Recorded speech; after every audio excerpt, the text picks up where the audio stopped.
What's good? What's good? I'm back. Yours truly, the one and only Paul Pickett, host of the Paul Pickett Podcast, aka Triple P, aka the Common Sense Podcast, your source for music, sports, politics, world events, and much, much more. Today, I'm going to react to a video of Patrick Bet David asking Michael Malice about communism. Before we get into that, though, let's give you a word from Dizzle. It's that turn, that lit, that slap. It is that one, that everybody talking about Dizzle new drink. They like that's that turn, that lit, that slap.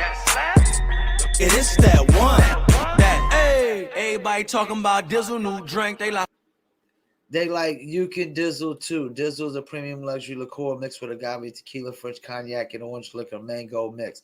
Throw your Dizzle on ice, and it's nice. If you want to order your very own bottle or bottles of Dizzle premium luxury liqueur, go to dizzlebrand.com, click on our locations, click on one of the top 3 website links.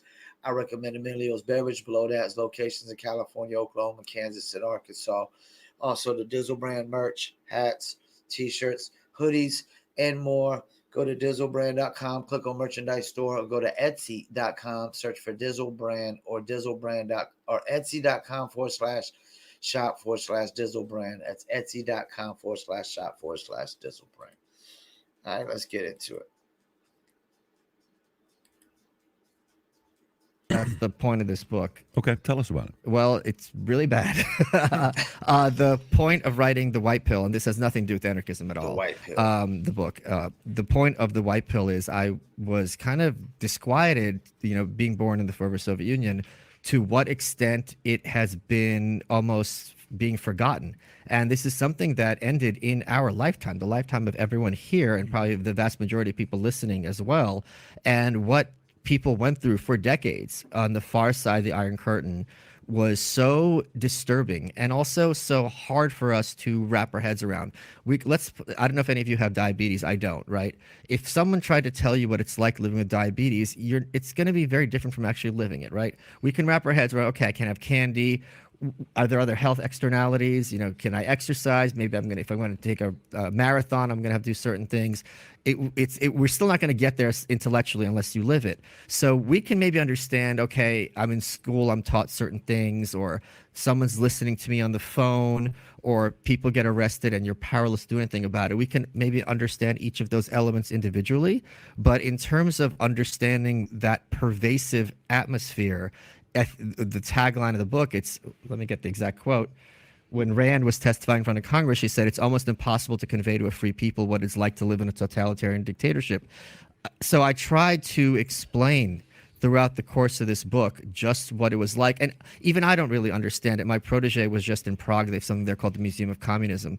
And what's great about this museum is it's not written this Western style in this scholarly manner, because it's like, according to these demented ideas, we were all supposed to have food, but instead we were starving.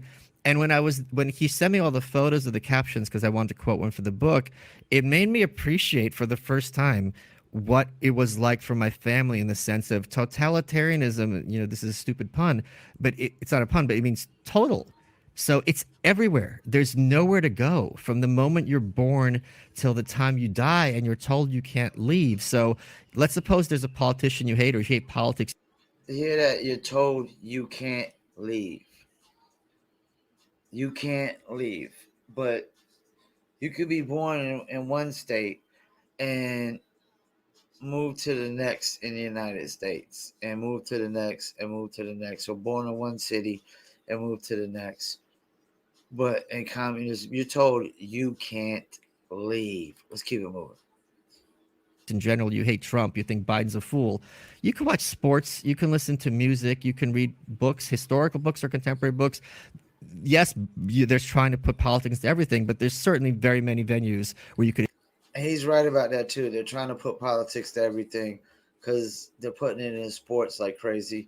And that's one place that always said, I don't want my politics, because it's already in movies and music, which is other forms of entertainment. Escape, or even just talking to your friends. They didn't have that. And even just talking to your friends, you have to wonder, all right, did Pat turn? You hear that? Like, in the communist,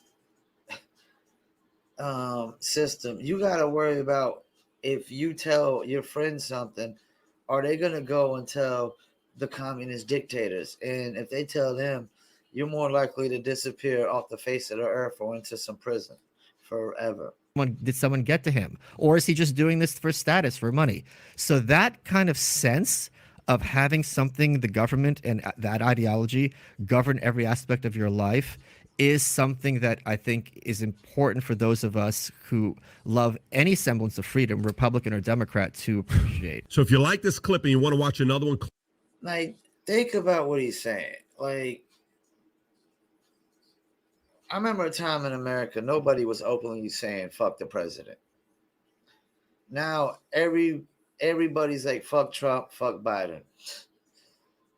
There wasn't a lot of that going on early in my life. If you did that openly in communist countries, you'd fucking disappear.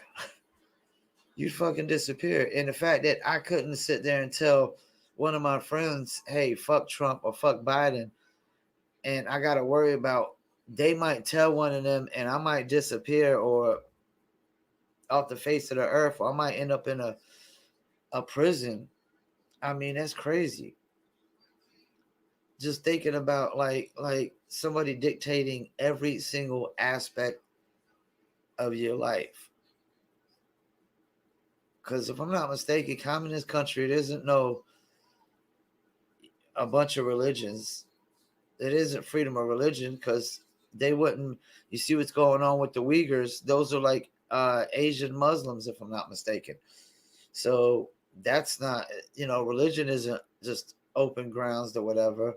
They're not big on the transgenderism, the whole LGBT movement. They're not big on feminism. Communist countries are not big on feminism at all. And I think people fail to realize if there is no America, we're all under the thumbs of dictators. Like before America, every place was ruled by kings, and kings and kings and kings and kings and more kings, just dictator after dictator after dictator after dictator, who basically passed down dictatorship through their bloodlines. But America, we're voting. Even that's the thing. At least if we vote in a scumbag, we have to take the accountability for voting a scumbag. If we vote in a good president, then we get the accountability for voting a good president. But even though I would argue that people should really only worry about politics on a local level. Who's your mayor? Who's your city council? Your judges? Because once you get outside of your city, agendas change. And that's the thing about America. That's what makes America so different and so unique, is that every city, every county, every state can have a little bit of a different agenda than the next. There could be things that they want to do a little differently than the next. And if you don't like what's going on in that town or city, you can always move to another one. But like you said, in communism, you can't leave. They don't want you to leave. I never understood the idea of the average person volunteering for communism, volunteering somebody to dictate every aspect of your life. I couldn't do it. Every single aspect of your life, every single aspect. That's crazy. That's crazy. And this idea of eliminating all dictatorships probably doesn't seem realistic. It probably doesn't seem reachable. Some civilizations don't want to change. Look at Arab culture. Like that's the thing. It's almost like what's going on in us going in Arab cultures and trying to take over and change them is like the same thing with the Native Americans. Like we always try to force people to catch up to technology, to get with the program, as they say, to become more civilized, as they say. But some people, don't want to change traditions. Don't want to change old traditions, old ways of doing things. And we need to stop doing that, trying to force people to convert to mankind's technology advancements and evolutions. You know, we need to stop with that. And that's what we try to do, force all cultures to be democracies, democratic societies and stuff. Like we're trying to force. We want it. We're like a bunch of Jehovah Witnesses knocking on your door, trying to force all communists to become, you know, democracies, and Republicans and Democrats and libertarians and whatnot. You know, I almost think, man, even though communism is bad as they say it is, I almost think we should have a communist party in America. We should have communist, Republican, Democrat. Libertarians should get more pull, independent. You know, all these. If they all had more even back in and more support, it'd be more of a open race and whatnot. But I'm not volunteering to live in no communist country, and I'm not trying to. If America became a communist country, I sure as hell. They try to tell me I couldn't leave. Screw that. I'd be gone with the wind. I'd be out. I'd be moving to probably back to Panama, Panama City, Panama. Even though I stayed in Fort Gullickson as a kid. But yeah, I'm not volunteering for communism. I mean, that's crazy. Once again, I want to thank you for tuning in, Paul Pickett Podcast, and I'm out.